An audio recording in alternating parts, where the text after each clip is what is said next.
여러분, 지금 서울 광화문 광장 한복판에 서 있는 거대한 동상을 떠올려 보십시오.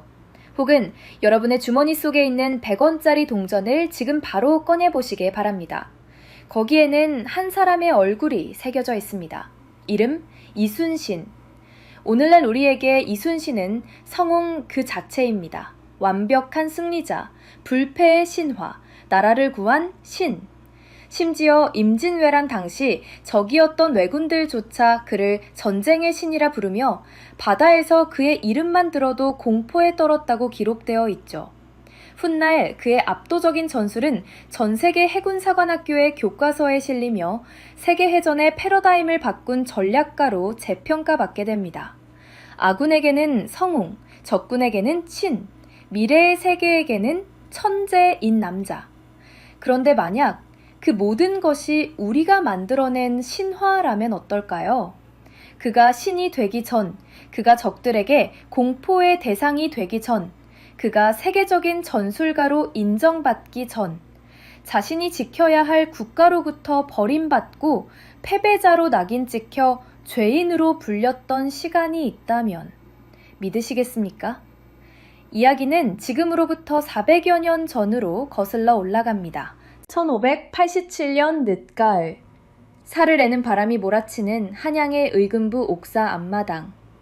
한 사내가 거친 포승줄에 온몸이 묶인 채 차가운 흙바닥에 무릎을 꿇고 있었습니다. 그의 이름은 이순신. 당시 그의 나이는 43살이었습니다. 불과 몇 달 전만 해도 여진족의 침략을 막아내던 북방의 장수였습니다. 하지만 지금 그의 모습은 처참했죠. 자랑스럽던 무관의 관복은 갈기갈기 찢겨 벗겨졌고 그 위에는 죄인이라는 낙인이 찍힌 남루하고 더러운 죄수복이 입혀져 있었습니다. 먼 길을 압송당하며 겪었을 고초와 이미 시작된 고문으로 그의 얼굴은 잿빛으로 변해 있었습니다. 하지만 그 굴욕 속에서도 그는 고개를 숙이지 않았습니다. 그의 두 눈은 꺾이지 않은 채 자신을 죄인으로 몰아세운 이 끔찍한 운명을, 그리고 이 부조리한 세상을 서늘하게 응시하고 있었죠. 우리는 흔히 이순신 장군의 시련을 임진왜란 중 선조의 질투로 인한 두 번째 백의종군만을 떠올립니다. 하지만 아닙니다. 그를 진짜 강철로 만든 것은, 그를 인간에서 괴물 같은 집념의 장수로 만든 것은 바로 이 첫 번째 백의종군, 그의 인생을 송두리째 흔들었던 이 끔찍한 좌절이었습니다. 도대체 이 장수에게 무슨 일이 있었던 것일까요? 왜 국가는 훗날 전 세계가 연구할 이 위대한 전략가를 스스로 버리고 죽이려 했던 것일까요? 이순신의 첫 번째 좌절을 이해하기 위해 우리는 시간을 거슬러 그의 20대 시절로 돌아가야 합니다. 놀랍게도 이순신은 처음부터 칼을 잡은 무인이 아니었습니다. 그는 20살이 넘도록 붓과 먹을 잡고 경전을 읽던 유생, 즉 선비였죠. 그의 집안은 대대로 문관을 배출한 명문가였지만 할아버지 댁의 실각으로 가세가 크게 기운 몰락한 양반 가문이었습니다. 그런 그가 22살 무렵 돌연 가문의 전통을 깨고 무관의 길을 걷기로 결심합니다. 이것은 그가 훗날 겪게 될 수많은 고난의 시작점이었습니다.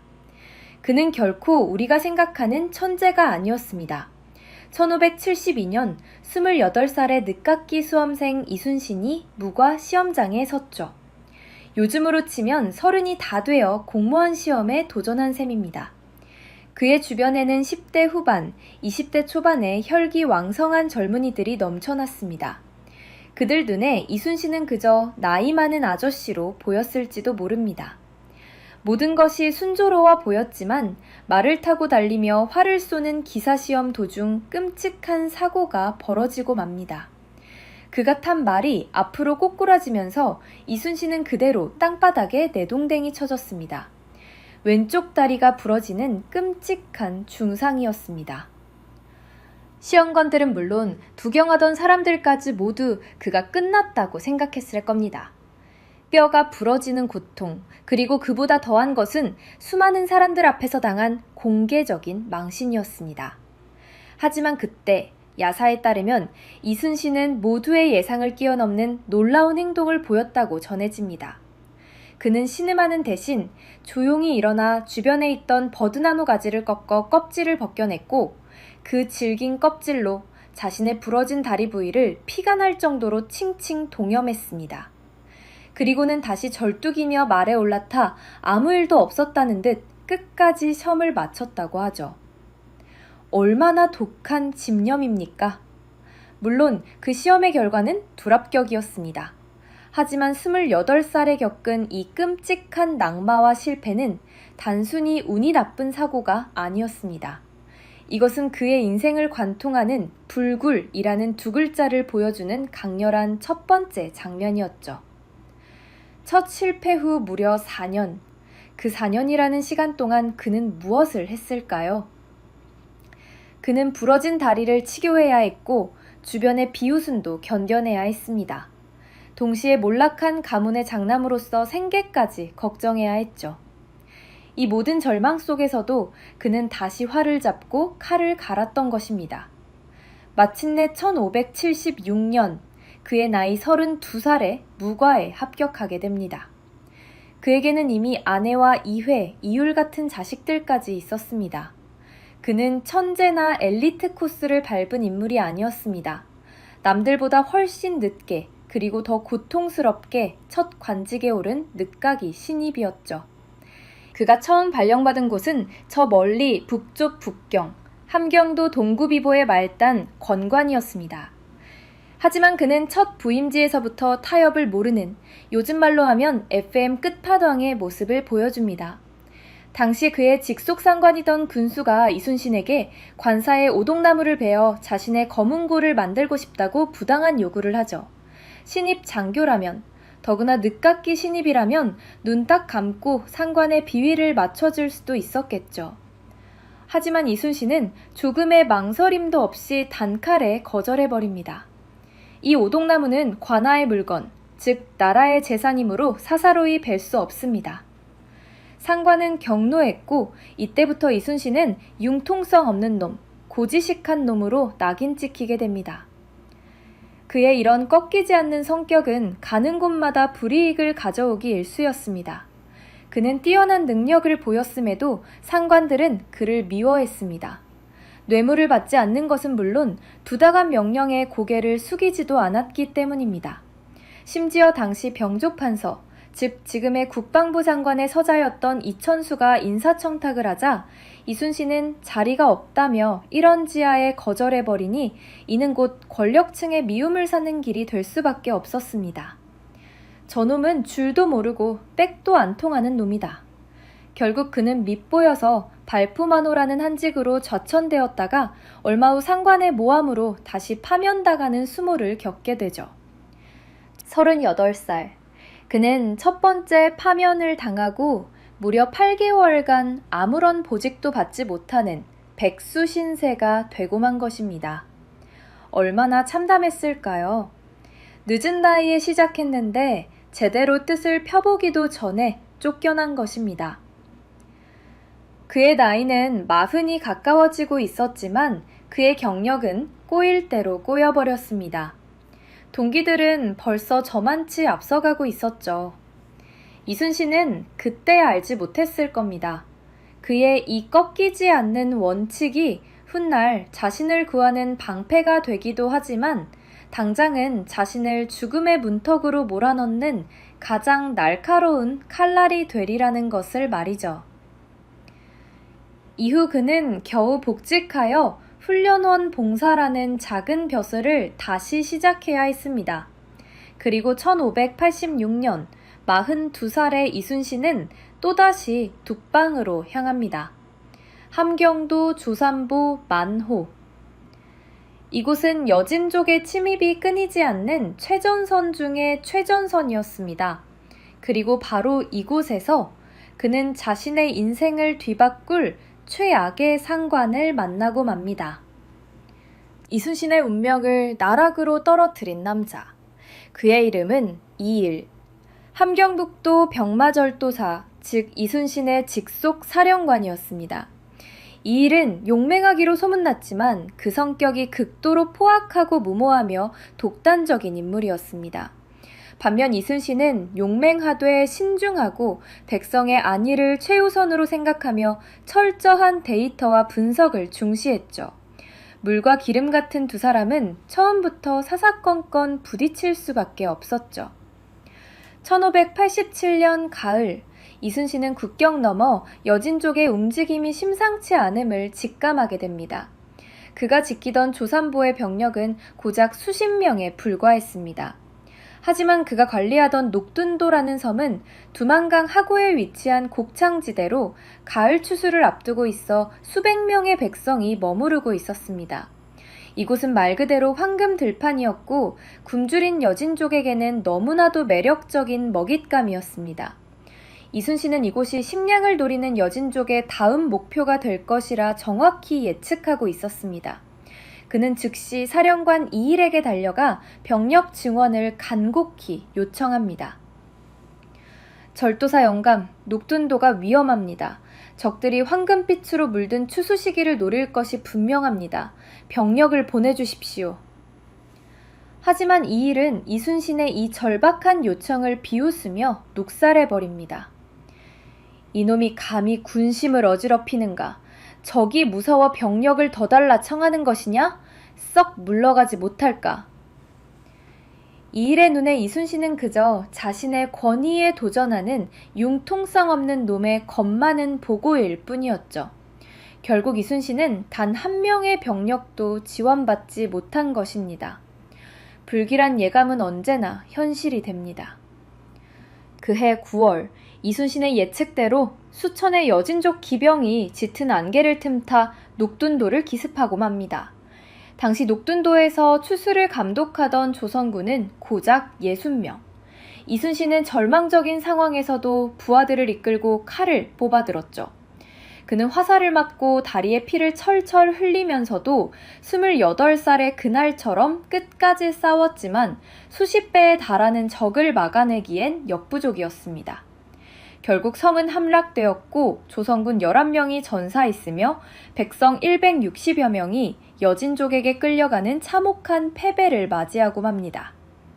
녹둔도 전투, 이것이 이순신 장군의 빛나는 이력서에 기록된 최초이자 마지막 패배였습니다.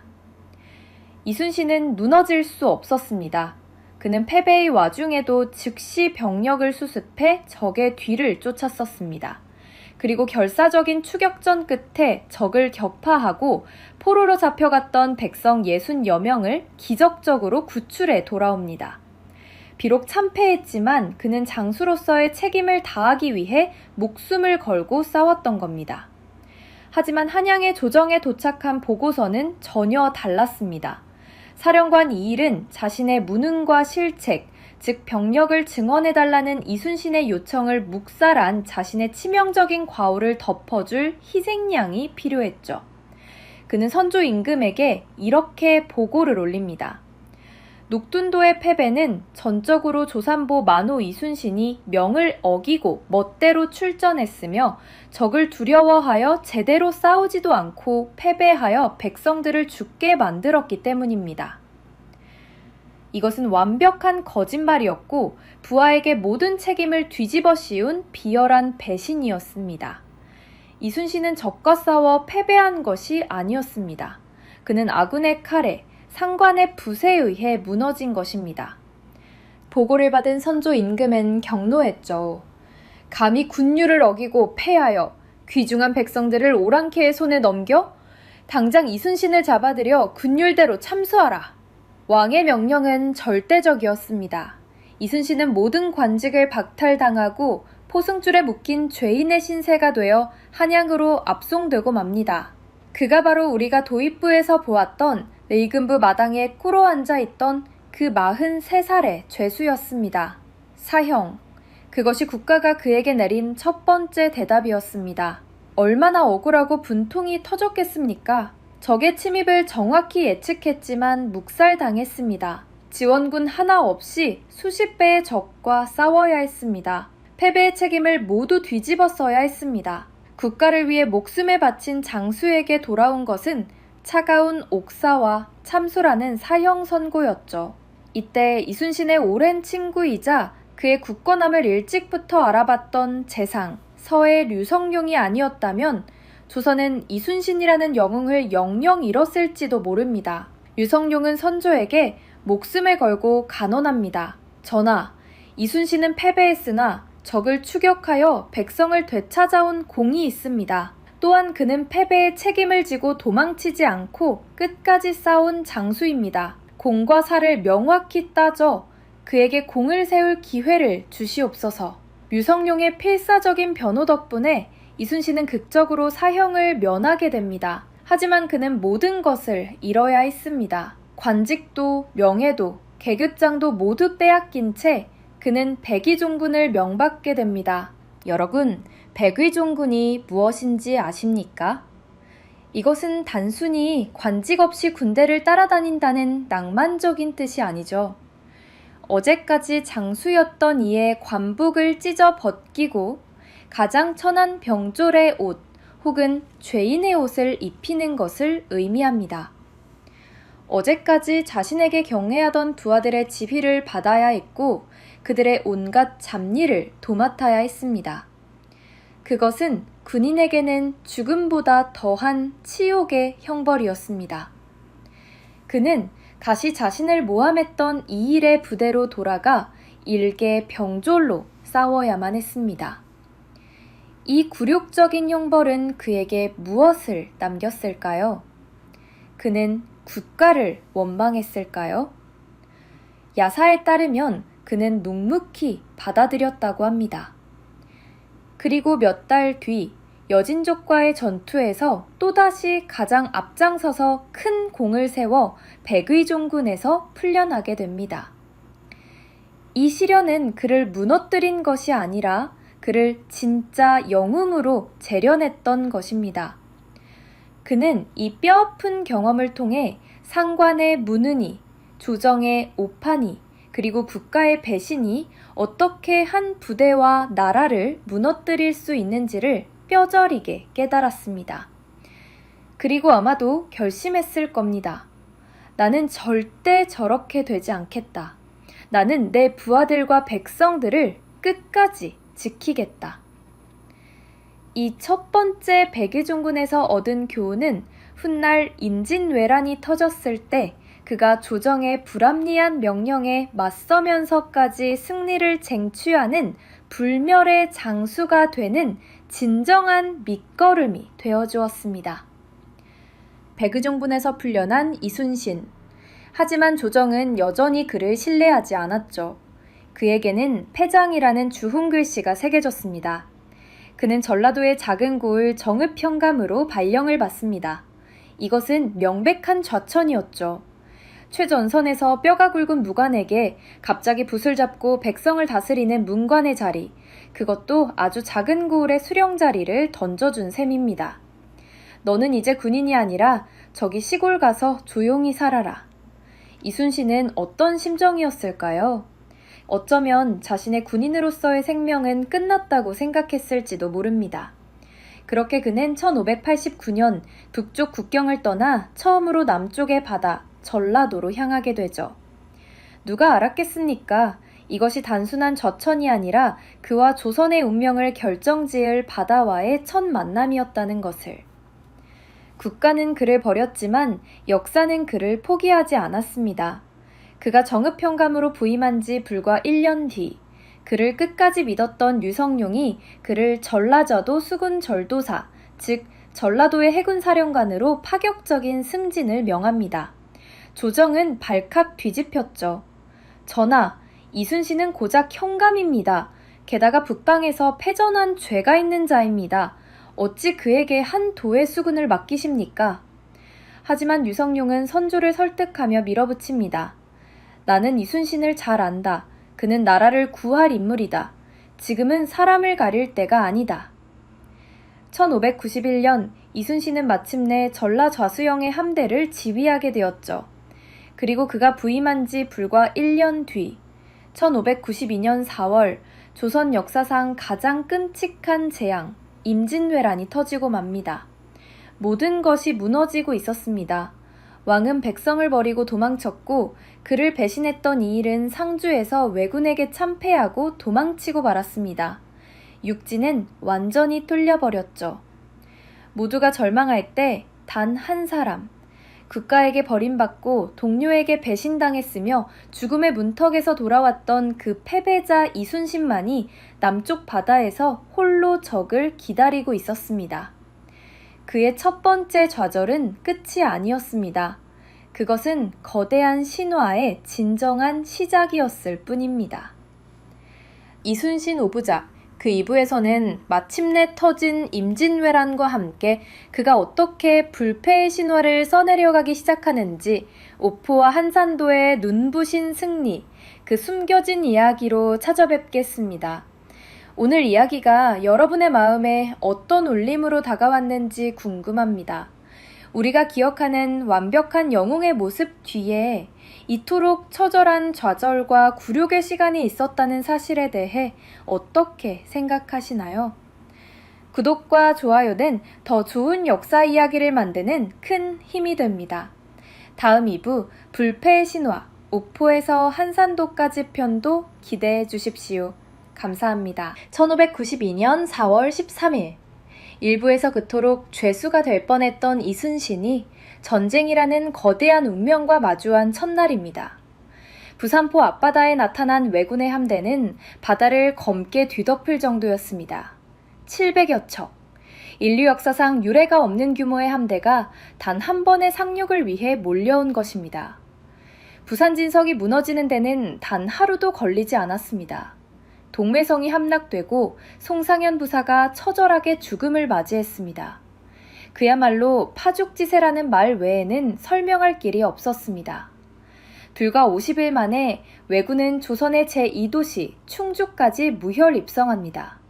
그리고 그 길을 막아섰던 조선의 명장들, 일부에서 이순신을 모함했던 바로 그 사령관 이일 장군.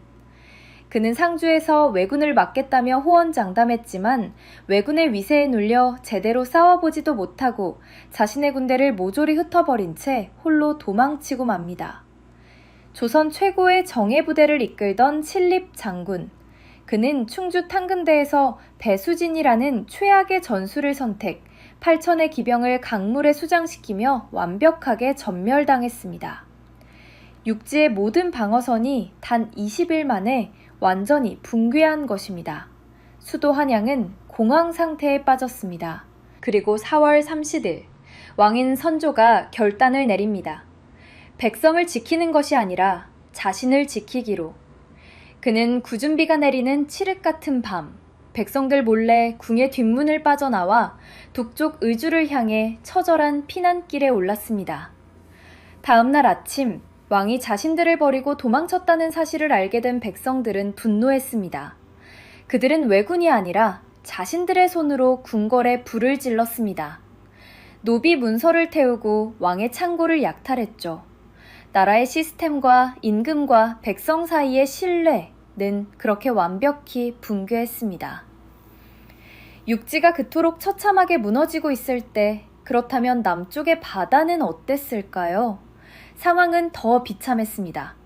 당시 경상도의 수군을 책임지던 사령관은 원균이었습니다. 그는 왜군의 위세를 멀리서 지켜보며 싸워보지도 않고 겁에 질려버렸죠.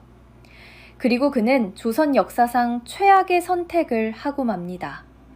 자신이 지휘하던 수백 척의 판옥선과 무기, 군량리를 적의 손에 넘어갈까 두렵다는 이유로 스스로 불태우고 침몰시켜버립니다. 적과 싸우기도 전에 아군 사령관의 손으로 우리 수군을 전멸시킨 셈입니다. 그는 단 12척의 배만 이끌고 전라도의 이순신을 향해 도망치고 말았죠.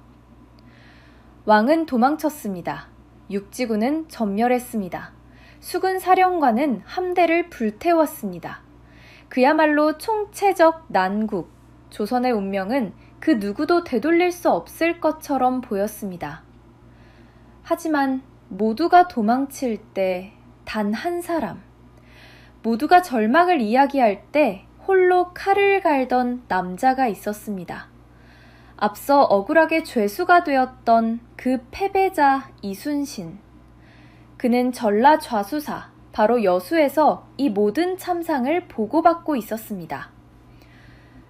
212 도망쳤다. 신립이 전멸했다. 왕이 도망쳤다. 그리고 원균이 함대를 불태웠다. 그는 어떤 심정이었을까요?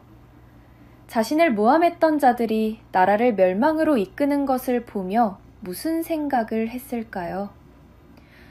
국가가 그를 버렸던 그 순간의 교훈을 뼈에 새긴 채 그는 이미 전쟁을 준비하고 있었습니다.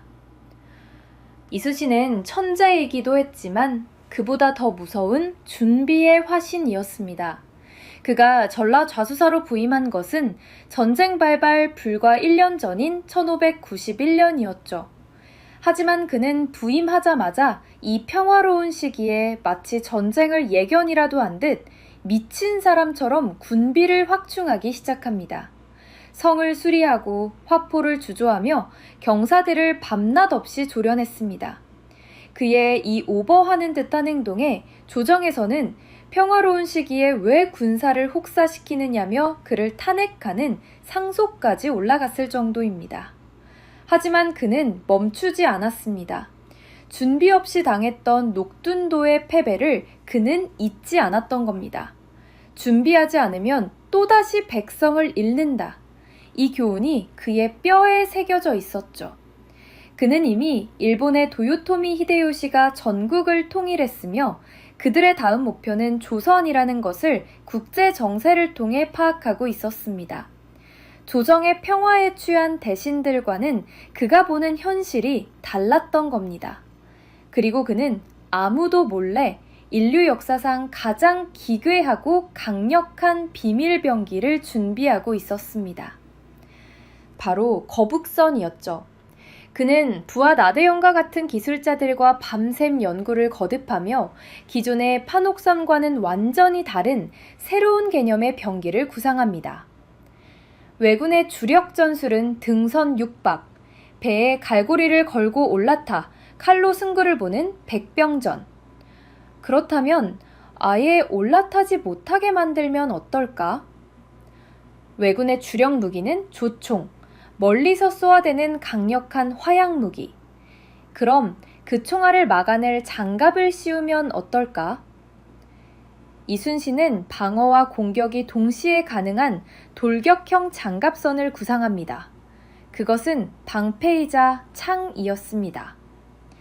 그의 난중일기에 따르면 거북선은 전쟁이 터지기 바로 전날인 4월 12일에 드디어 완성됩니다. 얼마나 소름 끼치는 타이밍입니까?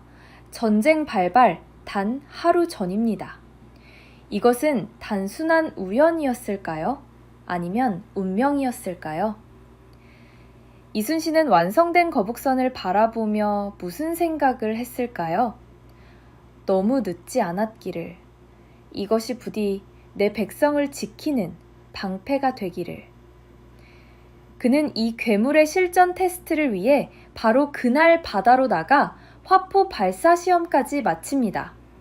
기존의 주력함인 판옥선 위에 완벽한 뚜껑, 즉 개판을 씌우고 그 위에는 적이 올라오지 못하도록 날카로운 쇠못을 촘촘히 박았습니다. 뱃머리의 용 머리에서는 유독한 유황 연기와 함께 강력한 천자총통 화포를 뿜어내어 적에게 극도의 공포감을 주었죠.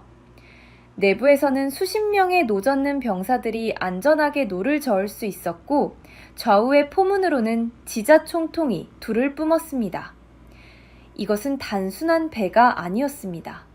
이것은 적진의 한복판으로 홀로 돌격해 적의 대장선을 부숴버릴 수 있는 당시로는 상상조차 할 수 없었던 바다 위의 돌격 장갑차이자 심리적 공포 무기였습니다.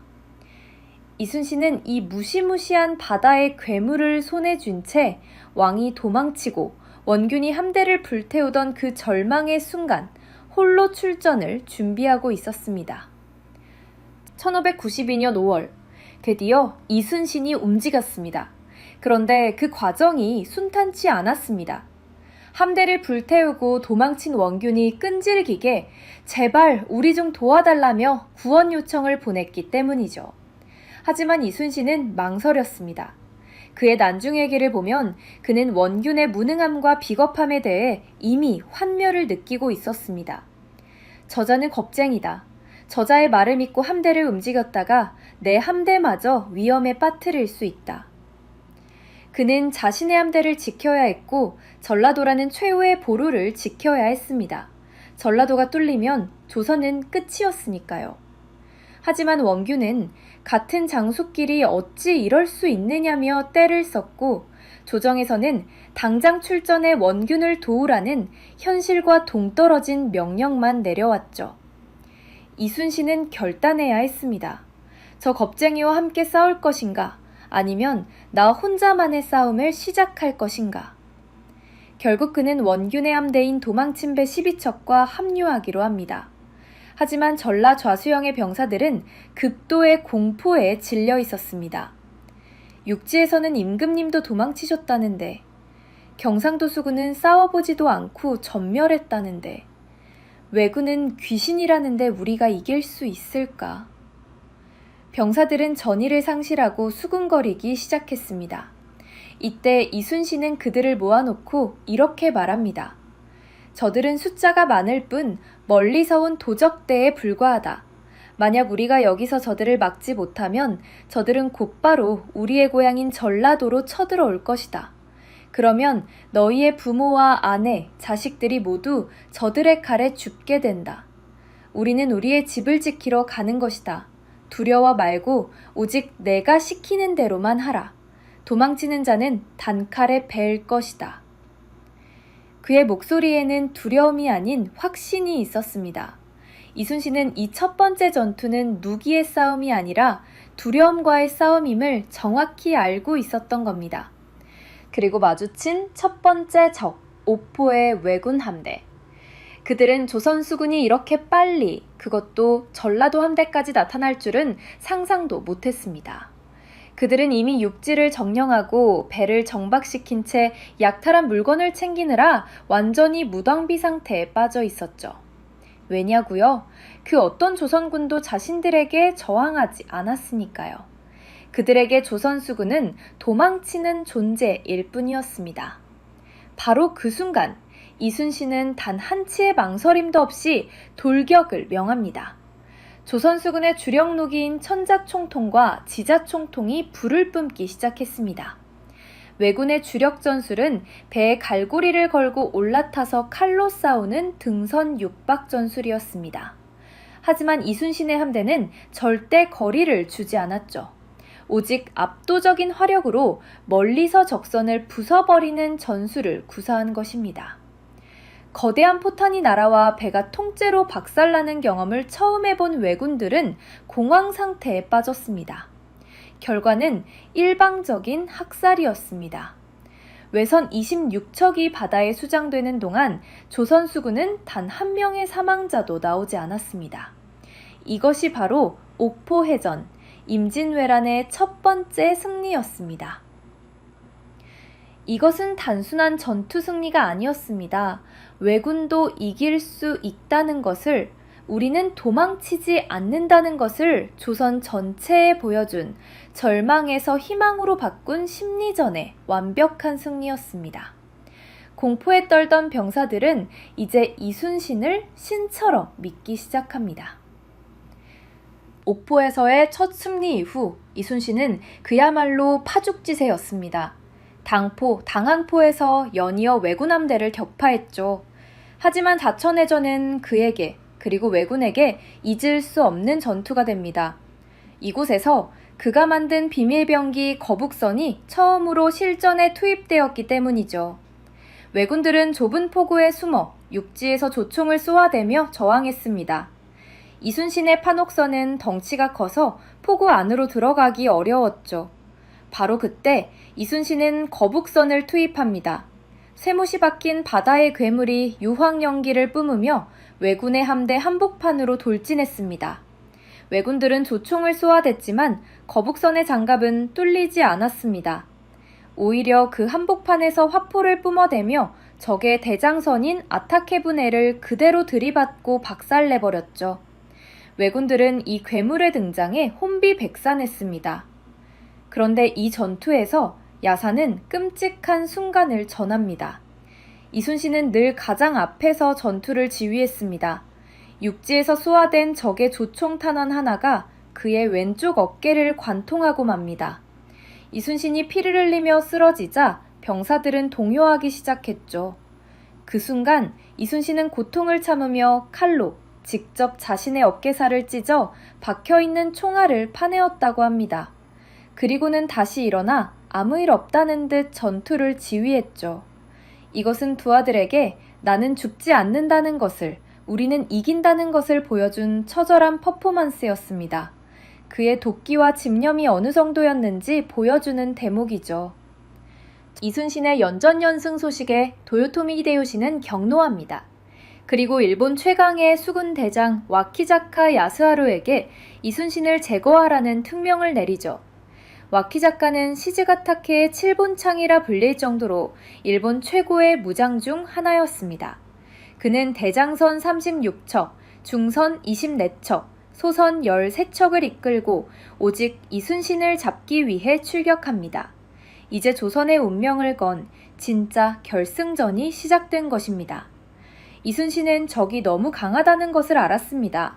와키자카는 원균과는 차원이 다른 진짜 명장이었죠.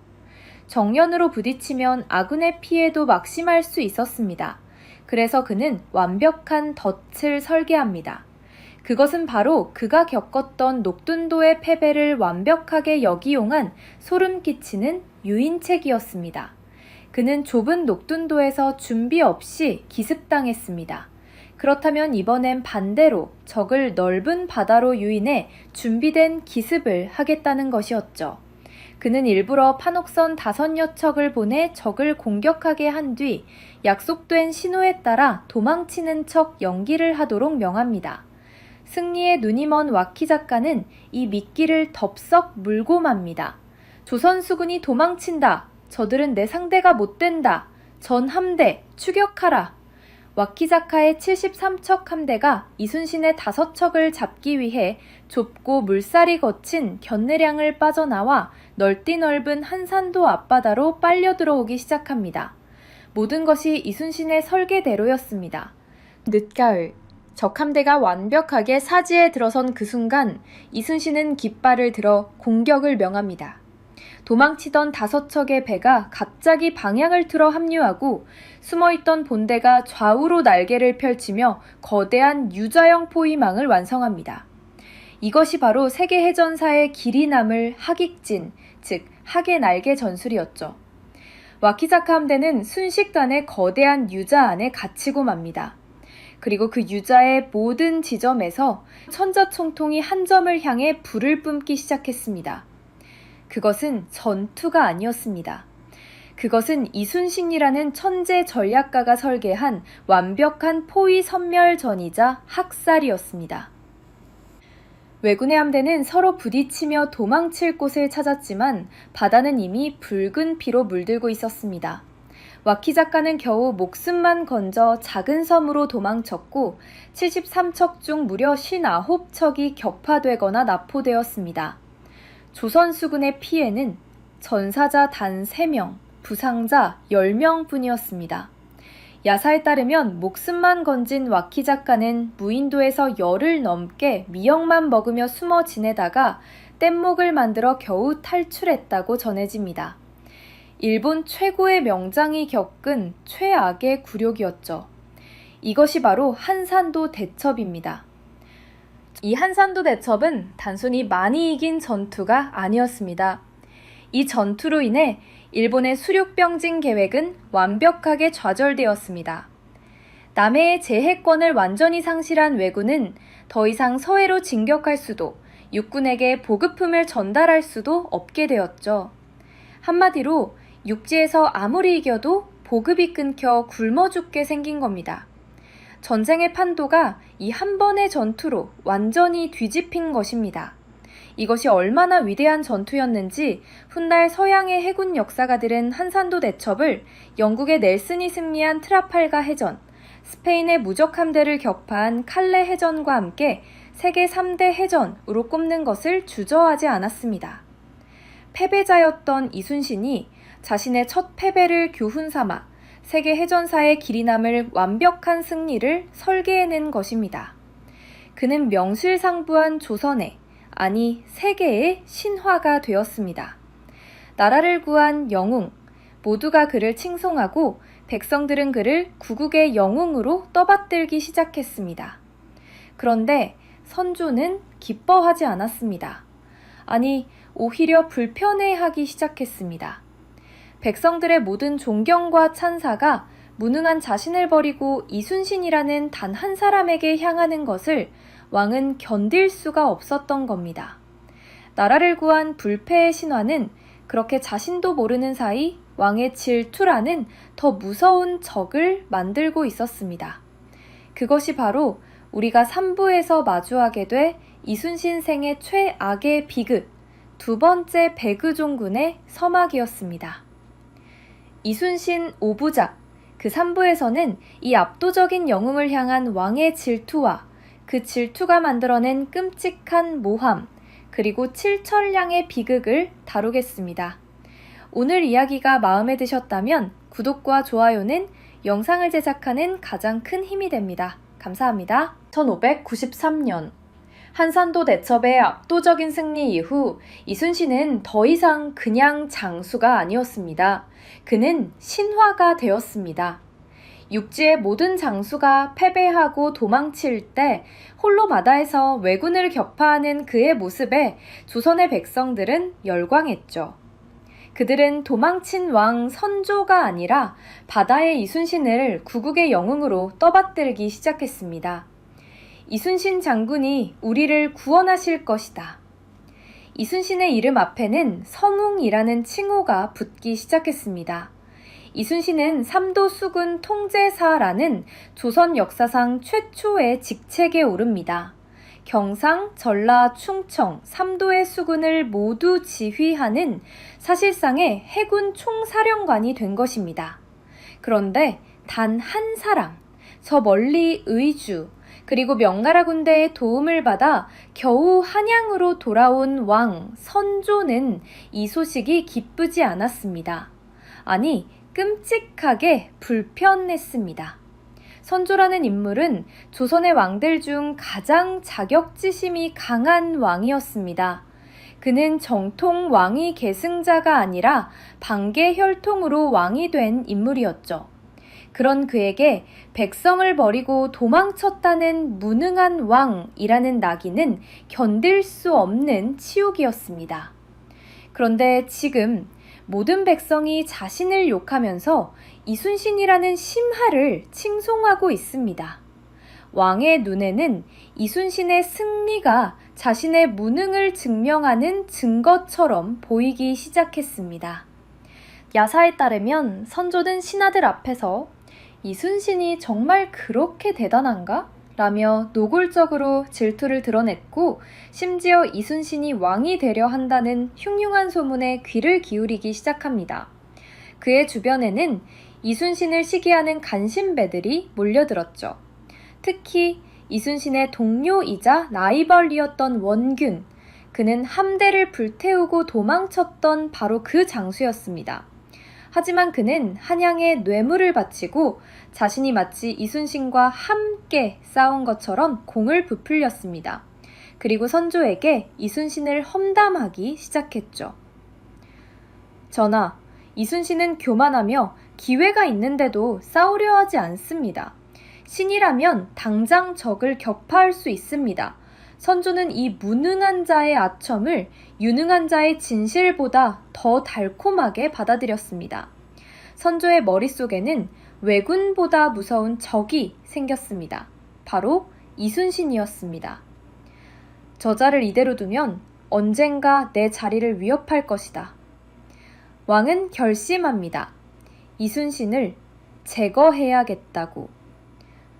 하지만 이순신은 불패의 영웅이었습니다. 명분 없이 그를 끌어내릴 수는 없었죠. 왕은 명분이 필요했습니다. 바로 그때 완벽한 덫이 설치됩니다. 이것은 한편의 첩보 영화와도 같습니다. 요시라라는 인물이 있었습니다. 그는 조선에 항복한 항외, 즉 일본인 투항자였습니다. 그런데 그는 사실 일본군 장수 고니시 유키나가가 심어놓은 이중 간첩이었죠. 고니시는 이순신이라는 존재가 너무나도 두려웠습니다. 그의 함대는 이순신에게 학살 당했으니까요. 그래서 그는 조선의 왕이 이순신을 질투한다는 약점을 정확히 파고듭니다. 요시라는 조선의 장수 김응서에게 접근합니다. 나는 조선을 돕고 싶다. 내가 일본군의 비밀 정보를 빼내어 오겠다. 김응서는 이 정보를 조정에 보고했고 선조는 이 이중간첩을 이용하라고 명합니다. 요시라는 몇 번의 사소한 정보로 조선의 환심을 삽니다. 그리고 마침내 결정적인 미끼를 던집니다. 일본의 맹장 가토 기요마사가 곧 엄청난 함대를 이끌고 조선의 바다를 건널 것입니다. 제가 그 날짜와 시간을 정확히 알아왔습니다. 모월 모시, 가토는 반드시 두산포 앞바다를 지날 것입니다. 이 정보는 즉시 선조에게 보고되었습니다. 조선의 다른 신하들은 이 정보의 진위를 의심했습니다. 적이 어찌 이리 중요한 군사기밀을 흘린단 말입니까? 하지만 단 한 사람, 선조는 이 가짜 정보를 듣고 회심의 미소를 지었을지도 모릅니다. 드디어 올가미가 만들어졌다. 선조는 이 정보를 적을 섬멸할 기회로 본 것이 아니라 이순신을 시험할 덫으로 본 것입니다. 만약 이순신이 이 명령을 받고도 나가지 않는다면 그것은 명백한 왕명 불복종이다. 만약 이순신이 나간다면 그것은 적의 함정이니 그곳에서 죽을 것이다. 왕에게는 이순신이 이기든 지든 상관없었습니다. 그를 역적으로 만들 명분만 있으면 되었습니다. 1597년 정월, 선조는 즉시 이순신에게 왕명을 내립니다. 내가 입수한 정보에 따르면 가토 기요마사가 모월 모시에 바다를 건널 것이다. 너는 즉시 조선의 전 함대를 이끌고 출정하여 부산포 앞바다에서 가토 기요마사의 목을 베어 오라. 이순신은 한산도의 통제영에서 이 명령서를 받았습니다. 그는 깊은 고뇌에 빠집니다. 그는 바다의 신이었습니다. 그는 바다의 흐름을 읽고 있었습니다. 이상하다. 적이 이렇게 대놓고 자신의 이동 경로를 흘릴 리가 없다. 지금은 풍랑이 거세어 대함대가 움직일 때가 아니다. 무엇보다 요시라라는 자는 믿을 수 없다. 그 자는 고니시의 부하가 아니었던가? 부산포 앞바다는 물살이 좁고 매복이 쉬운 곳. 이곳으로 우리 함대가 들어오길 바라는 것인가? 그는 부하 장수들을 불러 모아 회의를 열었을 겁니다. 어찌 생각하는가? 장군, 이는 함정일 가능성이 높습니다. 이순신의 머릿속에는 지난 녹둔도의 패배가 스쳐 지나갔습니다. 그때도 그는 사령관 이일의 잘못된 판단과 명령 때문에 백성을 잃고 패배자가 되었습니다. 그는 이 모든 것이 함정임을 직감했습니다. 자신을 육지로 끌어내어 매복으로 섬멸하려는 적의 계략이거나 혹은 자신을 제거하려는 조정의 계략일지도 모른다고 생각했죠. 이순신은 결단합니다. 그는 왕명을 거부합니다. 그는 장계를 올립니다. 전하, 이는 적의 괴계가 분명합니다. 신은 함부로 수군함대를 움직일 수 없습니다. 수군함대는 조선의 모든 것입니다. 이것을 잃으면 조선은 끝입니다. 그는 왕명보다 조선의 바다를 지키는 것을 선택했습니다. 하지만 이순신은 몰랐습니다. 이것이 바로 선조가 기다렸던 단 하나의 명분이었다는 것을. 선조는 이 장계를 받고 기다렸다는 듯이 폭발합니다. 감히 왕명을 거역해? 이것은 역모다. 이순신이 적을 일부러 놓아준 것이다. 저자는 적과 내통하고 있다. 선조는 이순신이 가토 기요마사를 일부러 놓아주었다고 몰아세웠습니다. 당장 저 역적의 목에 칼을 씌워 한양으로 압송하라. 1597년 2월 한산도의 삼도수군 통제영, 한산도 대첩이라는 기적을 만들었던 바로 그 사령도였습니다. 그곳에 왕의 명을 받은 금부도사가 들이닥칩니다. 역적 이순신은 왕명을 받으라. 모든 두하장수들이 보는 앞에서 이순신은 삼도수군 통제사의 관복을 벗어야 했습니다. 그의 손에는 차가운 쇠고랑이 채워졌습니다. 앞서 겪었던 그 굴욕이 훨씬 더 끔찍한 형태로 되풀이된 것입니다. 그는 우금이라는 죄인을 가두는 작은 나무 감옥에 갇혔습니다. 그가 지켜냈던 남쪽 바다에서부터 왕이 도망쳤던 한양까지 수천 리 길을 죄인으로 압송당했습니다. 백성들은 충격에 빠졌습니다. 자신들을 구원해준 영웅이 죄수가 되어 끌려가는 모습을 보며 백성들은 울부짖었습니다. 장군을 살려내라. 이게 무슨 짓이냐. 야사에 따르면 이순신이 끌려가는 길목마다 백성들이 나와 울부짖으며 음식을 바쳤고 어떤 이들은 차라리 우리를 죽이라며 길을 막아섰다고 합니다. 하지만 왕의 명령은 확고했습니다. 이순신은 그렇게 다시 한번 국가의 손에 버려졌습니다. 1597년 3월 한양 의금부. 이순신은 몇 년 전 겪었던 것과는 차원이 다른 지옥 같은 고문을 당합니다. 선조의 분노는 하늘을 찔렀기 때문이죠. 저놈이 감히 나를 능멸했다. 저놈의 역모를 모조리 불게 하라. 가토와 내통한 증거를 대라. 니놈의 공이 크다 하니 백성들이 너를 왕으로 추대하더냐. 야사에 따르면 이때 가해진 고문이 바로 정강이 뼈를 부수는 압슬이었다고 전해집니다. 무거운 돌이나 형틀로 다리뼈를 으스러뜨리는 군인에게는 사형보다 더 끔찍한 고문이었죠. 아마도 낙마로 부러졌던 그 다리였을지도 모릅니다. 이순신은 매일같이 피를 토하며 실신했지만 끝까지 단 한마디도 죄를 인정하지 않았습니다. 신은 왕명을 어겼을 뿐 역모를 꾀한 적은 없습니다. 신은 바다를 지키려 했을 뿐입니다.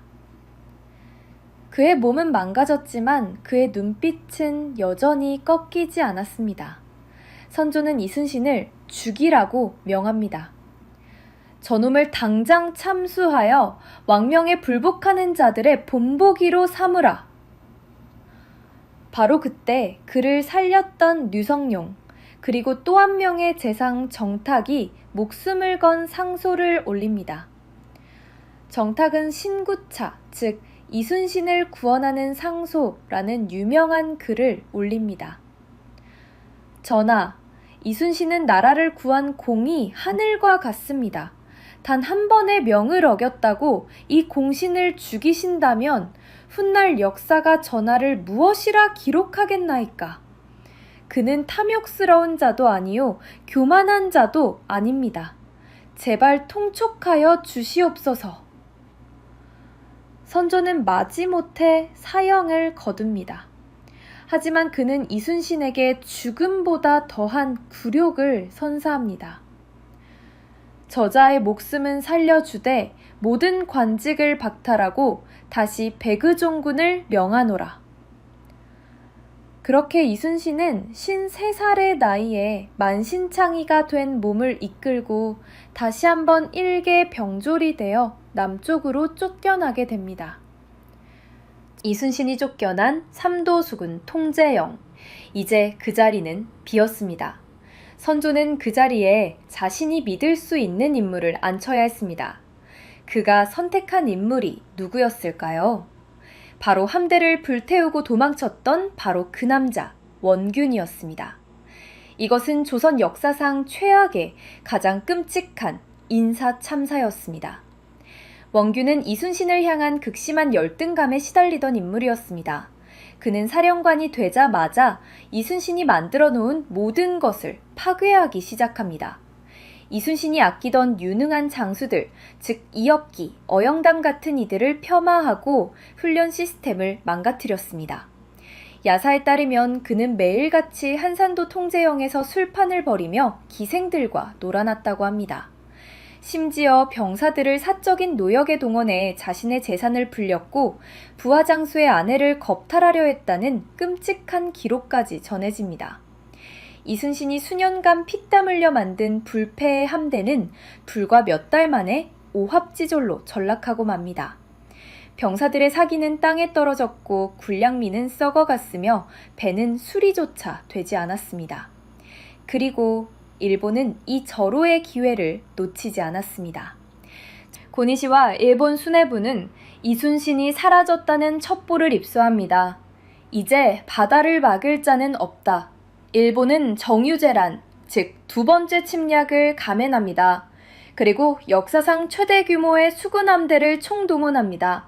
무려 1000여 척에 달하는 대함대였습니다. 이 소식을 들은 선조는 자신이 임명한 원균을 압박하기 시작합니다. 이순신은 나가서 싸웠는데 너는 왜 싸우지 않느냐? 당장 출전하라. 원균은 겁에 질렸습니다. 그는 이순신이 아니었죠. 그는 이길 수 없다는 것을 알았습니다. 전하, 적이 너무 많습니다. 지금은 나갈 때가 아닙니다. 아이러니하게도 원균은 이순신이 했던 말인 함부로 출전할 수 없다고 똑같이 따라합니다. 하지만 선조는 원균에게는 다른 대답을 하죠. 이놈이 이순신과 똑같은 말을 하는구나. 니놈도 역적이냐? 당장 출전하지 않으면 너도 이순신 꼴이 날 줄 알라. 원균은 겁에 질려 이길 수 없는 싸움이라는 것을 알면서도 결국 출전을 명합니다. 조선의 전 함대 200여 척을 이끌고 부산포로 향합니다. 아무런 전략도 전술도 없었습니다. 그냥 왕이 가라고 하니까 간 것입니다. 결과는 처참했습니다. 일본의 주력 함대인 도도 다카토라는 원균의 함대를 칠천량이라는 좁고 물살이 거친 해협으로 유인합니다. 그리고 그곳에서 매복해 있던 일본 함대가 조선 수군을 사방에서 덮쳤습니다. 이순신이 절대 허용하지 않았던 등선 육박, 즉 백병전이 벌어졌습니다. 야사에 따르면 원균은 전투가 벌어지기도 전에 배에서 내려 육지로 도망쳤다고 합니다. 사령관이 사라진 함대, 술에 취해 지휘조차 제대로 못하던 병사들, 그야말로 학살이었습니다. 배들은 불타고 병사들은 물에 빠져 죽었습니다. 이순신과 함께 신화를 썼던 유능한 장수 이역기도 이 전투에서 끝까지 싸우다 장렬히 전사했습니다. 이순신이 그토록 아꼈던 거북선도 이때 모두 침몰하고 맙니다. 원균도 육지로 도망쳤다가 왜군의 칼에 목이 베어 죽습니다.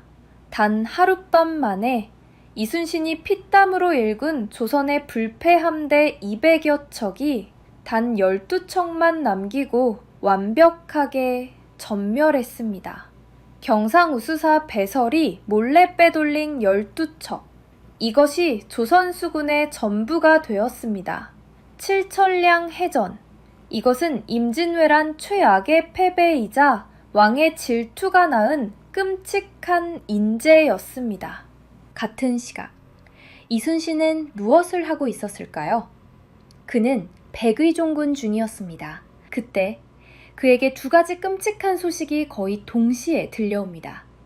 첫째, 칠천량의 전멸 소식이었습니다. 자신이 평생을 바쳐 만든 함대, 자신의 부하들, 자신의 조국이 하룻밤 만에 사라졌다는 소식. 그는 땅을 치며 통곡했습니다. 나라가 망했다. 그리고 둘째, 바로 어머니의 두고였습니다. 그의 노모가 역적이 된 아들을 보기 위해 배를 타고 남쪽으로 내려오시다가 퉁당 속에서 돌아가신 것입니다. 이순신은 난중일기에 어머니의 죽음을 듣고 가슴이 찢어지고 간이 부서지는 것 같다며 피를 토하는 심정을 기록했습니다. 천지간에 나 같은 죄인이 어디 있단 말인가. 국가에게 배신당했고 함대를 잃었습니다. 그리고 어머니마저 잃었습니다. 인간 이순신이 겪을 수 있는 가장 완벽한 절망의 순간이었습니다. 모든 것이 끝났습니다. 그는 53살의 나이에 고문으로 망가진 몸을 이끌고 어머니의 상까지 치러야 했습니다. 그는 무슨 생각을 했을까요? 자신을 버린 왕을 저주했을까요? 모든 것을 포기하고 싶었을까요? 칠천량의 패배로 조선의 바다는 완벽하게 무주공산이 되었습니다.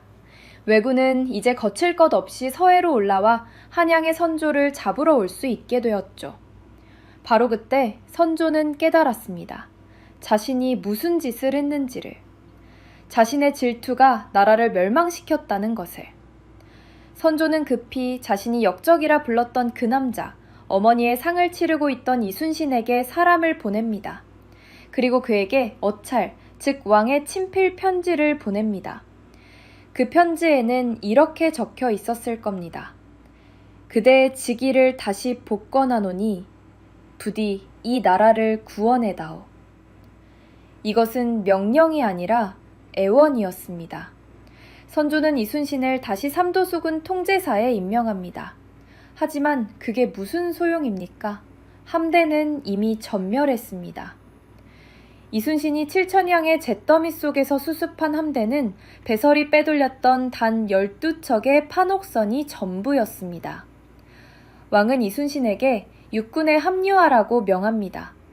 바다는 끝났으니 배를 버리고 육지로 오라. 하지만 이순신은 그 모든 배신과 굴욕 속에서 왕에게 자신의 마지막 장계를 올립니다. 이것이 바로 사부의 서막을 여는 그 유명한 한마디입니다. 전하, 신에게는 아직 12척의 배가 남아있사옵니다. 그리고 신이 살아있는 한 왜군은 감히 우리의 바다를 넘보지 못할 것입니다. 이순신 오부작 그 사부에서는 이 절망적인 12척의 배로 수백 척의 왜군 함대를 맞이하는 인류 역사상 가장 위대한 기적 명량의 이야기로 돌아오겠습니다. 오늘 이야기가 마음에 드셨다면 구독과 좋아요 부탁드립니다. 감사합니다. 1587년 늦가을, 이순신은 다시 사령관이 되었지만 상황은 지옥 그 자체였습니다. 12척의 배는 칠천량에서 겨우 도망친 수리가 필요한 고물배였습니다. 더 심각한 것은 사람이었습니다. 병사들은 칠천량의 학살을 눈앞에서 본 자들이었습니다. 그들에게 왜군은 귀신이자 공포 그 자체였죠. 우리는 죽었다. 12척으로 뭘 한단 말인가. 칠천량에서 살아 돌아온 포수 김씨는 손이 멈추지 않고 떨려 화포의 심지에 불을 붙일 수조차 없었습니다. 어린 노젓는 병사는 갑판 구석에서 구토를 하며 고향의 어머니를 불렀습니다. 장수들조차 전의를 상실하고 매일 밤 병사들이 타령했습니다. 이순신이 갑판이를 절뚝이며 지나가도 그들은 감히 사령관의 눈을 마주치지 못했습니다. 칠천량의 학살이 그들의 영혼을 이미 죽였기 때문입니다. 심지어 그 12척을 가져온 배설마저 이순신에게 반기를 들고 나는 못 싸운다며 버티다가 결국 타령을 하여 훗날 참수당합니다. 모두가 도망칠 때 이순신은 홀로 버텼습니다. 그는 도망치는 병사들을 붙잡아 군율에 따라 즉결 처형하며 무너진 군기를 피로써 다잡았습니다. 그리고 그는 기적적으로 흩어졌던 배 한 척을 더 찾아냅니다. 그렇게 그의 함대는 13척이 되었습니다. 그리고 그는 전장을 찾아 나섭니다. 정면으로 싸우면 이 13척은 10분도 버티지 못할 것입니다. 그는 지형을 이용해야 했습니다. 수백 척의 함대가 들어올 수 없고 오직 일렬로만 들어올 수 있으며 아군의 배는 적고 적의 배는 많은 그 상황을 역전시킬 수 있는 곳. 그의 눈에 단 한 곳이 들어왔습니다. 바로 울돌목, 즉 명량이었습니다. 이곳은 물살이 너무 거세어 울부짖는 바다라는 뜻을 가진 이름이 붙은 곳이었습니다. 조수간만의 차가 극심해 세상에서 가장 빠르고 거친 바다였습니다. 이순신은 이 자연의 괴물을 자신의 무기로 삼기로 결심합니다. 1597년 9월 15일, 명량해전 바로 전날 밤이었습니다. 왜군의 함대가 직결했다는 보고가 들어옵니다. 최소 133척, 일부 기록에는 330척이 넘는다고도 했습니다. 아군은 고작 13척. 숫자만 보면 이것은 전쟁이 아니라 자살이었습니다. 경사들은 공포에 질려 울기 시작했습니다. 장수들조차 이순신을 찾아와 장군, 이곳은 안 됩니다. 도망쳐야 합니다. 라고 애원했죠. 그날 밤 이순신은 난중일기에 자신의 두려움을 솔직하게 기록합니다. 너무나도 외롭고 두렵다. 나라가 망하려 하니 이런 일이 다 있단 말인가. 그도 두려웠던 것입니다. 신이 아니라 어머니를 잃고 함대를 잃은 인간이었으니까요. 하지만 다음날 그는 모든 장수와 병사들을 불러 모읍니다. 그는 초췌한 얼굴로 망가진 다리를 절뚝이며 그들 앞에 섰습니다. 그는 희망을 말하지 않았습니다. 그는 현실을 말했습니다. 그리고 인류 역사상 가장 위대한 연설 중 하나를 남깁니다. 병법에 이르기를 반드시 죽고자 하면 살 것이요 반드시 살고자 하면 죽을 것이다. 또한 한 사람이 길목을 지키면 1000명도 두렵게 할 수 있다 하였으니 이는 바로 오늘 우리를 두고 이른 말이다. 그는 병사들의 눈을 하나하나 쳐다보며 마지막 한마디를 내뱉습니다. 너희들 중 단 한 놈이라도 명을 어기는 자가 있다면 즉시 군율로 다스려 뵐 것이다. 조금도 용서치 않겠다. 이것은 희망을 말하는 연설이 아니었습니다. 이것은 죽음을 각오하라는 명령이었습니다. 어차피 도망쳐도 죽고 싸워도 죽는다. 그렇다면 싸우다 죽어라. 살려고 발버둥 치는 순간 너희는 모두 죽는다. 그는 병사들의 공포를 도끼로 바꾸었습니다. 1597년 9월 16일 이른 아침, 울돌목, 울부짖는 바다. 자욱하게 낀 바다 안개 속에서 조선의 마지막 함대 13척은 숨을 죽이고 있었습니다. 병사들은 칠천량의 잿더미에서 살아 돌아온 패잔병들이었습니다. 그들의 손은 멈추지 않고 떨렸고 귓가에는 아직도 동료들의 끔찍한 비명소리가 맴돌았죠. 그들에게 전쟁은 이미 끝난 것이나 다름없었습니다. 그리고 그 순간 안개가 걷히기 시작했습니다. 처음에는 하나, 둘 보이던 검은 점들이 이내 바다를 검게 뒤덮은 거대한 숲이 되어 그들의 눈앞에 나타났습니다. 133척. 그것은 함대가 아니었습니다. 그것은 절망 그 자체였습니다. 12척의 함대가 그대로 얼어붙고 맙니다.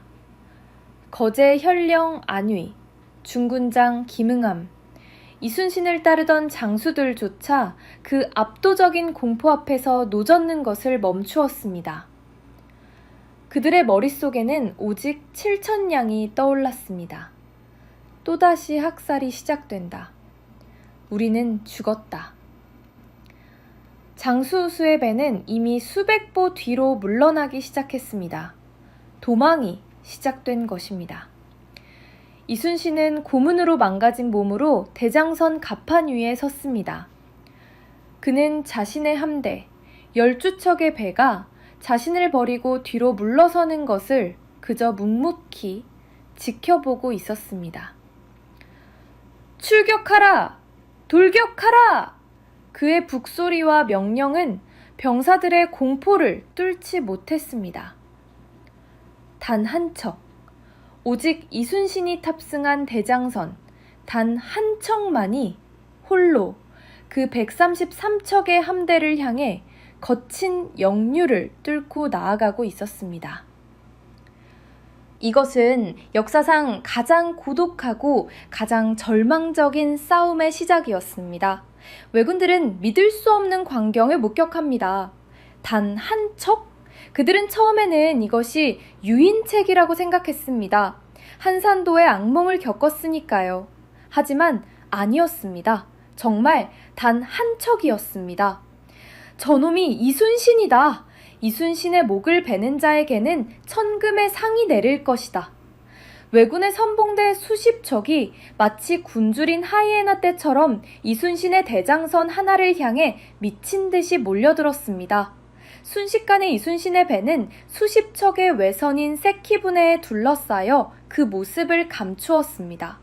쏴라! 이순신의 명령에 대장선의 천자총통, 지자총통이 불을 뿜었습니다. 하지만 포탄 한 발을 쏘면 수백 발의 조총칸환과 불화살이 비처럼 쏟아졌죠. 조총의 알이 판옥선 나무 방패를 뚫는 소리, 병사들의 비명소리가 시작되었습니다. 그리고 왜군들이 배에 갈고리를 걸고 기어오르는 등선 육박이 시작되었습니다. 막아라! 놈들을 배 위에 올리지 마라! 갑판 위는 순식간에 백병전의 지옥이 되었습니다. 이순신의 아들 이회와 조카 이완이 칼을 휘두르며 필사적으로 싸웠고 이순신 자신도 갑판 한가운데서 칼을 뽑아들고 고함을 질렀습니다. 하지만 역부족이었습니다. 단 한 척으로는 그의 부하들도 그도 이제 곧 죽을 운명이었습니다. 그는 무슨 생각을 했을까요? 자신을 버렸던 왕을 원망했을까요? 아니면 7,000냥에서 죽어간 부하들에게 사죄했을까요? 그는 이 완벽한 절망 속에서 마지막 수단을 꺼내듭니다. 뒤편 그야말로 안전한 바다에서 이순신의 대장선이 왜군 함대 속으로 사라지는 것을 지켜보던 12척의 장수들. 그들은 공포에 떨며 이제 끝났다. 우리는 도망가야 한다고 수군거리고 있었습니다. 그때 이순신의 대장선, 그 높은 돛대 위로 깃발 하나가 올라가기 시작했습니다. 그것은 초요기였습니다. 그것은 사령관이 부른다. 즉, 당장 이리로 오지 않으면 전투가 끝난 뒤 군율에 따라 너희를 참수하겠다는 가장 무서운 소환 명령의 깃발이었습니다. 이순신은 두 아들의 용기에 호소한 것이 아니었습니다. 그는 두 아들의 두려움을 이용했습니다. 왜군에게 죽을 것인가 아니면 나에게 죽을 것인가 선택하라. 그리고 그는 부하를 시켜 목이 터져라 외치게 합니다. 안유이야, 거제 현령 안유이야, 네가 군법에 죽고 싶으냐? 네가 감히 도망가려 하느냐? 안유이, 김응암, 당장 배를 돌려 대장선을 구원하라. 가장 멀리 도망치려 했던 안유이의 배. 그는 이순신의 그 쩌렁쩌렁한 목소리와 초요기를 보고 사색이 되었습니다. 그는 왜군이 무서웠지만 녹둔도에서 한양에서 이순신이 겪었던 그 모든 고초와 그럼에도 불구하고 꺾이지 않았던 그 도끼를 알고 있었습니다. 그는 이순신이 더 무서웠던 겁니다. 배를 돌려라. 전속력으로 대장선으로 향한다. 안위의 배가 울며 겨자 먹기로 죽음의 한복판으로 돌진하기 시작합니다. 그러자 중군장 김응암의 배가 뒤따랐습니다. 단 2척이 더 합류했을 뿐입니다. 하지만 단 한 척이던 화력이 순식간에 3척이 되었습니다. 바로 그때 왜군의 함대 중 가장 화려하게 치장한 배 한 척이 이순신의 배로 돌진해 왔습니다. 그 배에는 왜군의 수군 장수 구루시마 미치후사가 타고 있었습니다. 그는 당포해전에서 이순신에게 죽은 구루시마 미치유키의 동생이었습니다. 그는 형의 복수를 하기 위해 이순신을 죽이고 명예를 얻기 위해 가장 앞장섰던 것이죠. 그의 배가 이순신의 대장선에 갈고리를 걸고 외병들이 배 위로 뛰어들기 시작했습니다. 이순신은 이 구루시마의 배를 향해 아군 함대의 모든 화포를 집중시킵니다. 저놈의 대장선을 부숴라. 남은 화포를 모두 저 배에 집중하라. 안위와 김응암의 배에서도 동시에 화포가 불을 뿜었습니다. 순식간에 구루시마의 배는 둘길에 휩싸였고 바다에 빠진 구루시마의 시신은 조선 수군에 의해 갈고리로 건져 올려졌습니다. 이순신은 즉시 명합니다. 저 외장의 목을 베고 시신을 토막내어 내 배의 돛대에 매달아라. 이것은 끔찍할 정도로 잔인한 심리전이었습니다. 자신들의 총사령관 중 하나가 토막난 채 적의 돛대에 걸려있는 모습을 본 왜군들은 공황 상태에 빠지기 시작했습니다. 사령관이 죽었다. 구루시마님이 당했다. 사람이 아니라 귀신이다. 적의 사기가 꺾이기 시작한 바로 그 찰나의 순간이었습니다. 바로 그때 이순신이 기다렸던 결정적인 순간이 찾아옵니다. 울돌목에 거셌던 물살이 멈추기 시작했습니다. 그리고 반대 방향으로 흐르기 시작했습니다. 조수간만의 차로 인해 역류가 시작된 것입니다. 이순신은 이 시간까지 완벽하게 계산하고 있었습니다. 그는 녹둔도처럼 지형에 당하지 않았습니다. 그는 역량의 지형과 시간을 자신의 무기로 삼았습니다. 왜군들은 순방향의 물살을 타고 쉽게 들어왔지만 이제는 옆방향의 거대한 물살에 갇혀버린 것입니다. 좁은 해협에서 수백 척의 대들은 역류에 휘말려 서로 부딪히고 암초에 좌초되기 시작했습니다. 그들은 더 이상 함대가 아니었습니다. 그들은 옴짝달싹 못하는 거대한 표적이 되었습니다. 바로 그때 뒤에서 벌벌 떨고 있던 나머지 10척의 조선 함대도 이 광경을 보고 용기를 얻어 돌진하기 시작합니다. 이겼다. 우리도 싸울 수 있다. 필생즉사, 살려고 도망치던 그들이 필사즉생, 죽기를 각오하고 달려들기 시작한 것입니다. 13척, 이제는 조선 함대가 혼돈에 빠진 수백 척의 왜군 함대를 향해 지옥의 화포를 쏟아붓기 시작했습니다. 그것은 전투가 아니었습니다. 그것은 이순신이라는 신이 설계한 완벽한 기적이자 심판이었습니다. 왜군들은 좁은 해협에서 서로 뒤엉켜 아군의 화포와 아군의 배와 그리고 거친 물살과 싸우다 스스로 자멸했습니다. 단 반나절 만에 왜군의 함대 31척이 그 자리에서 격파되었고 수십 척이 겁에 질려 도망쳤습니다. 조선 수군의 피해는 단 한 척도 잃지 않았습니다. 전사자 2명, 두상자 3명, 이것이 전부였습니다. 명량해전 13척으로 133척을 격파한 인류 역사상 불가능이라고 불렸던 기적이 완성되는 순간이었습니다. 이 명량의 승리로 조선의 운명은 다시 한번 바뀌었습니다. 서해로 진격하여 한양의 선조를 잡고 명나라로 가는 보급로를 열려던 왜군의 수륙 병진 계획은 한산도에 이어 또 한 번 완벽하게 좌절되었습니다. 왜군들은 이순신이라는 이름 석자에 다시는 바다로 나올 엄두조차 내지 못하게 되었죠. 이순신은 단 한 번의 전투로 칠천량 패배를 완벽하게 되갚아 주었습니다. 그는 역적에서 다시 서몽이 되었습니다. 하지만 전쟁은 아직 끝나지 않았습니다. 난중일기의 마지막 장에 이순신은 이렇게 적습니다.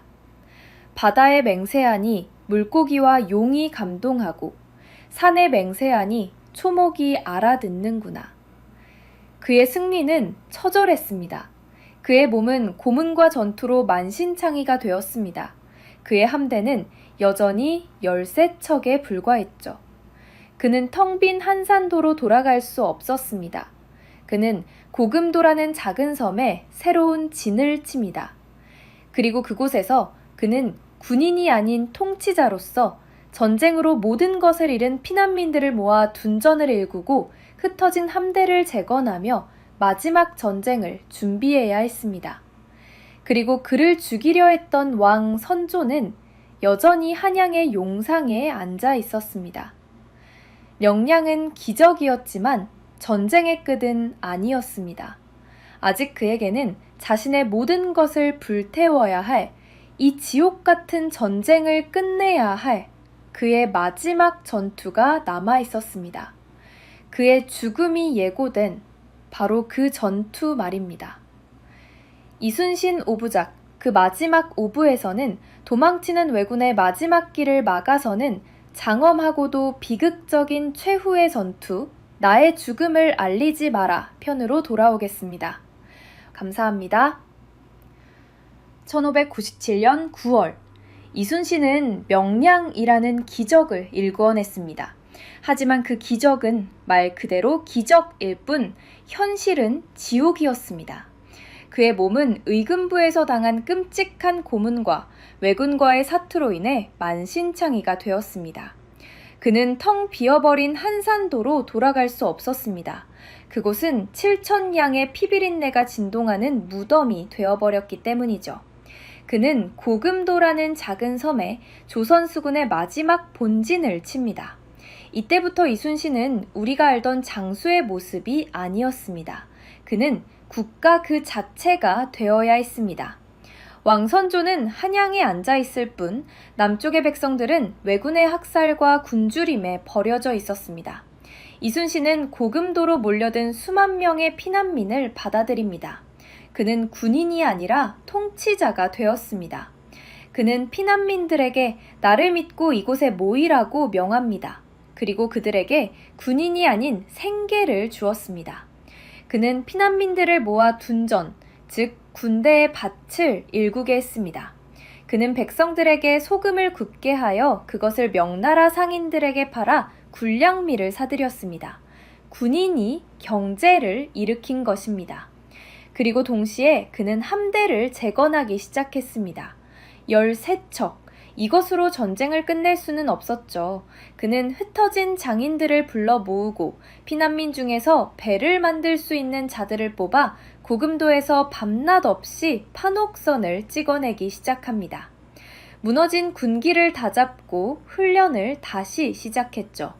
그가 쫓겨나기 전까지 수년간 쌓아 올렸던 그 시스템을 마이너스에서 다시 시작한 것입니다.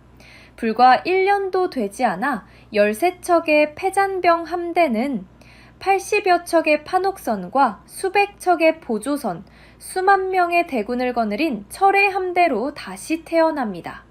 이것은 명량과는 또 다른 기적이었습니다. 이순신은 전술의 천재일 뿐만 아니라 경영과 행정의 천재이기도 했던 것입니다. 그가 잿더미 속에서 국가를 다시 만들고 있을 때 그를 죽이려 했던 왕 선조는 여전히 그를 의심하고 있었습니다.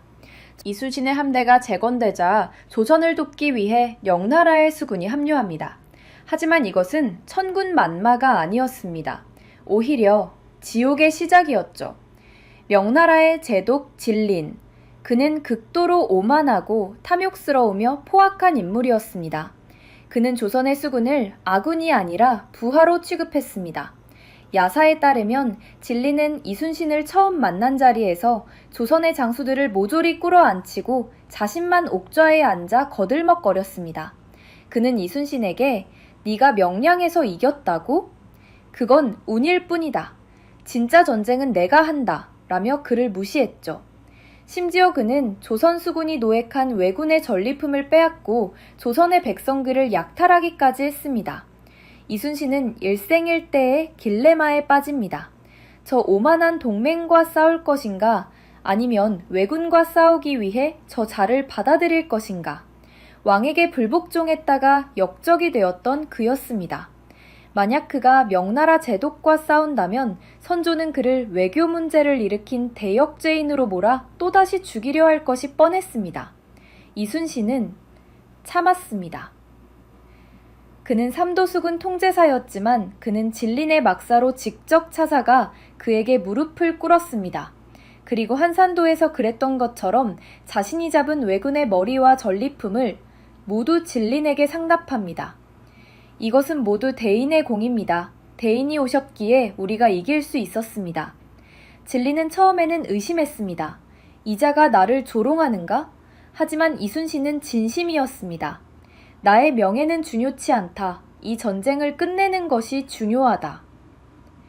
야사에 따르면 심지어 진린의 생일잔치까지 챙겨주며 그의 마음을 돌리려 애썼습니다. 그는 상관의 부당한 명령에 맞서던 그 원칙주의자가 아니었습니다. 그는 7년의 전쟁과 배신을 겪으며 현실을 받아들인 지도자가 되어 있었습니다. 결국 그 오만했던 진린이 이순신의 그 인격 앞에 무너지고 맙니다. 진린은 이순신의 손을 잡고 내가 당신 같은 장수를 만날 줄은 몰랐다며 눈물을 흘렸다고 하죠.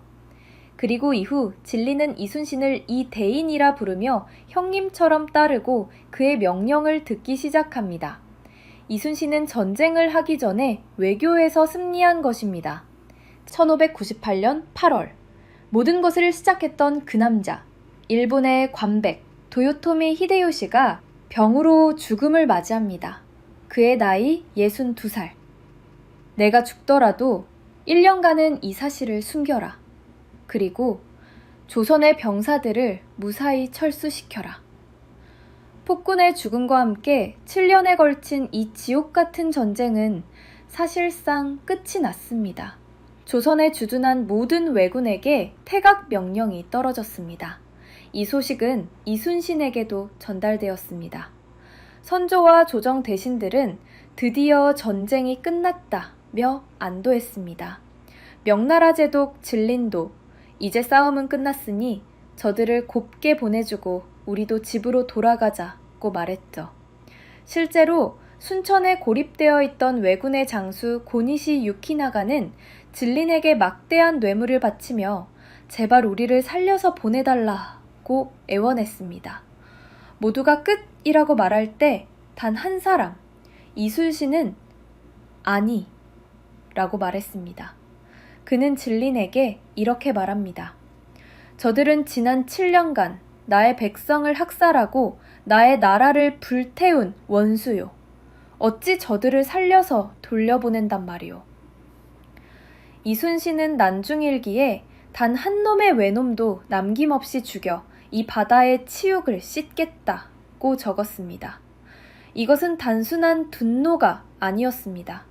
그는 알고 있었습니다. 지금 저들을 살려보내면 그들은 몇 년 뒤 혹은 몇십 년 뒤 반드시 다시 쳐들어올 것이라는 것을. 이 전쟁의 씨앗을 이번 세대에 완벽하게 절멸시켜야 했습니다. 진리는 이순신 장군, 이건 명나라 황제의 뜻이오. 전쟁은 끝났소. 라며 그를 말렸습니다. 하지만 이순신은 왕명을 거역했던 그 역적의 눈으로 이번에는 동맹을 노려봅니다. 만약 대인이 저들을 보내주려 한다면 나는 대인의 함대와도 싸울 것이오. 이것은 왕도 동맹도 무시한 이순신 개인의 결단이었습니다. 단 한 놈도 살아서 이 바다를 건너지 못한다. 1598년 11월 순천에 갇힌 고니시 유키나가는 이순신이 자신을 절대 보내주지 않을 것임을 깨달았습니다. 그는 마지막 구원 요청을 보냅니다. 사천에 주둔하고 있던 일본 최강의 함대, 시마즈 요시히로의 함대에게 나를 구하러 와달라. 그렇지 않으면 나는 여기서 굶어 죽는다. 시마즈 요시히로는 500척의 대함대를 이끌고 고니시를 구출하기 위해 마지막 출정을 감행합니다. 이순신은 이 정보를 입수합니다. 반드시 온다.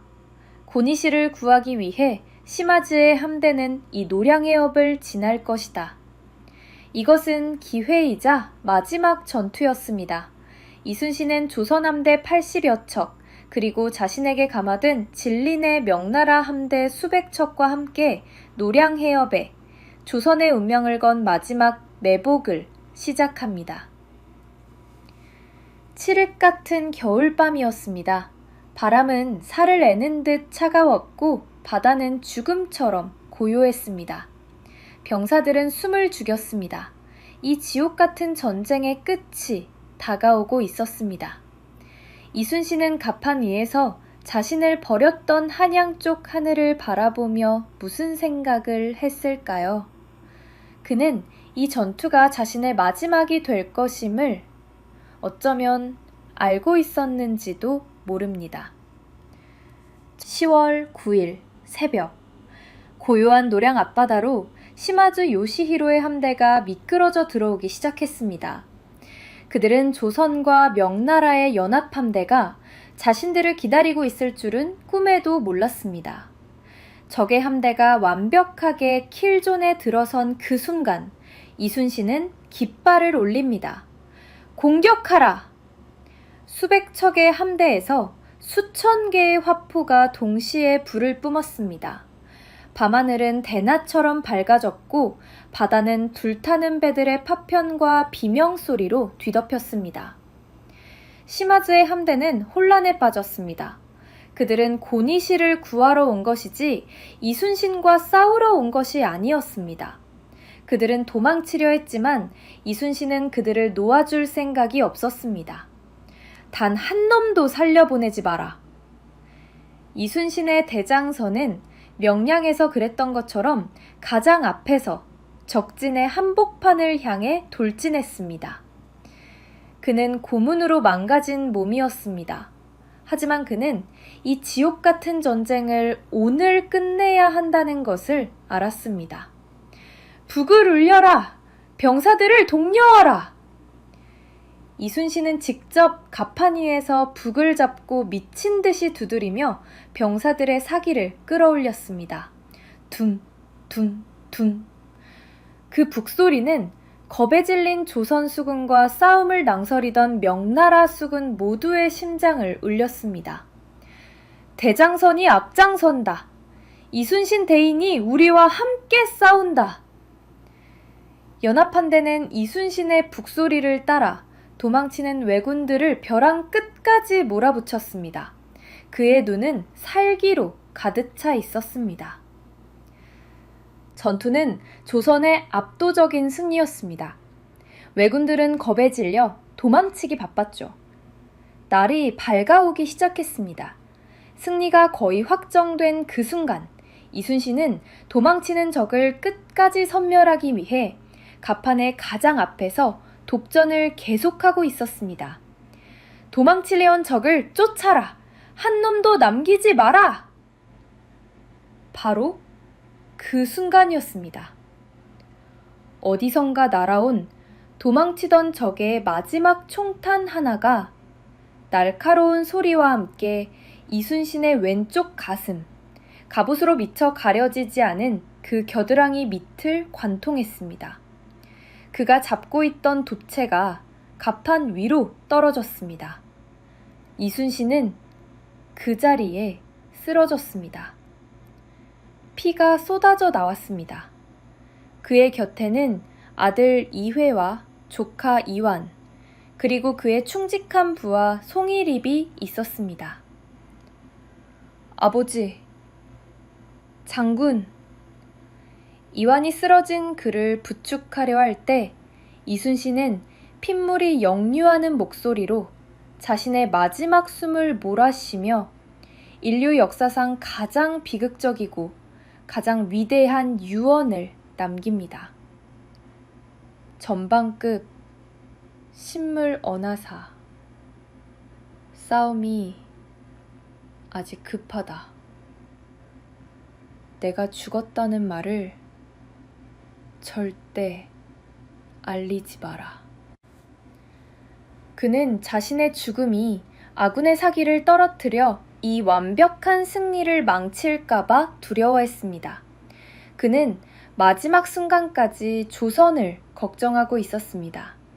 이순신은 아들의 품에서 조용히 눈을 감았습니다. 54살 이순신, 성웅이 인간으로 돌아가는 순간이었습니다. 아들 이회는 피눈물을 삼켰습니다.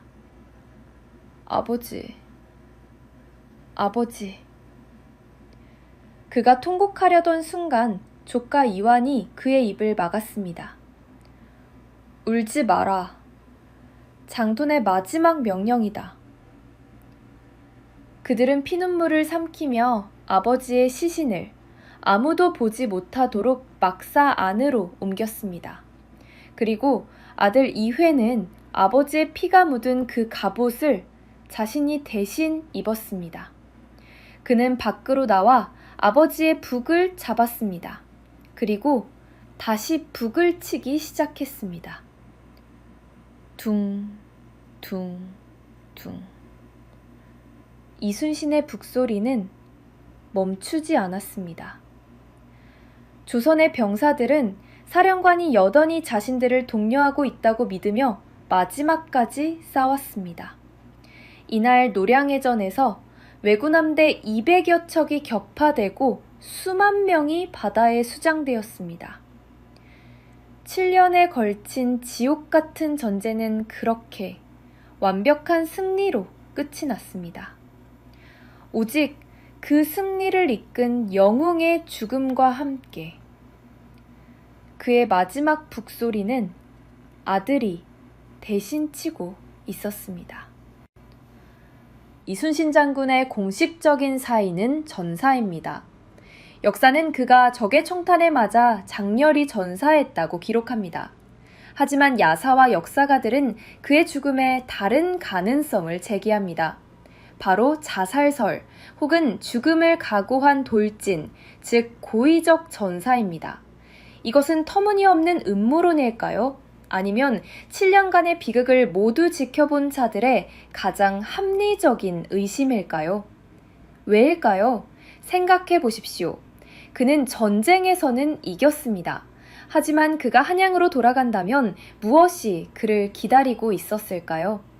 그를 기다리는 것은 백성들의 환호와 그리고 왕 선조의 의심과 질투였습니다. 선조는 이미 가짜 정보 하나만으로 그를 역적으로 몰아 끔찍한 고문으로 그의 다리를 망가뜨리고 그를 죽이려 했습니다. 그랬던 그가 이제 전쟁이 끝난 평화의 시대에 왕보다 더 큰 공을 세우고 왕보다 더 큰 신망을 얻은 살아있는 성웅 이순신을 과연 가만히 놔두었을까요?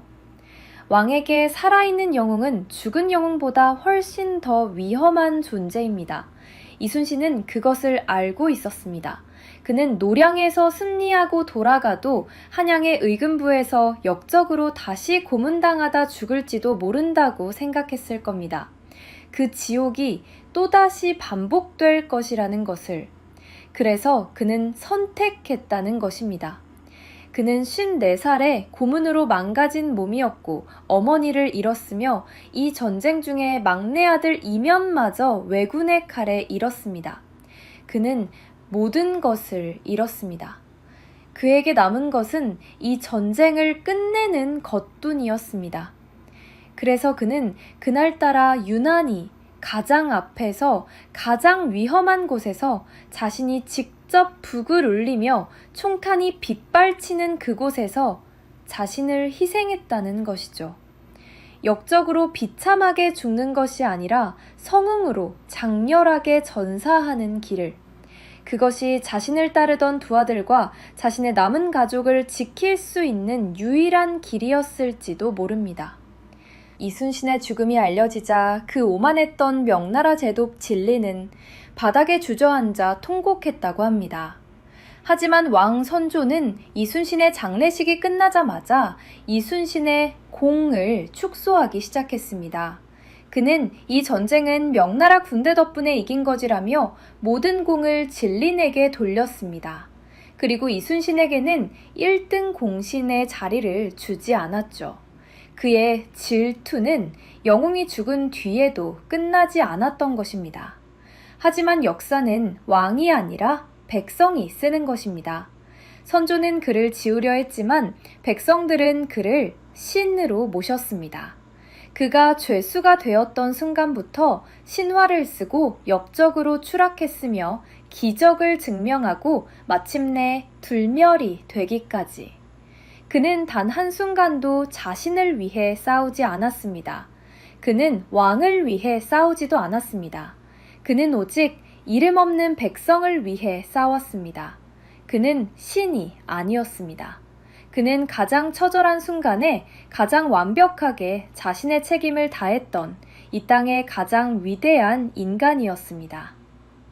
지금까지 오부작 이순신을 함께 해주신 여러분, 영웅은 자신을 버린 국가를 끝까지 포기하지 않는 그 책임감 속에서 만들어진다는 것을 오늘 이순신 장군이 우리에게 말해주고 있습니다. 그의 이야기는 우리의 가슴 속에서 영원히 살아숨 쉴 것입니다. 오늘 이야기가 마음에 드셨다면 구독과 좋아요 부탁드립니다. 감사합니다.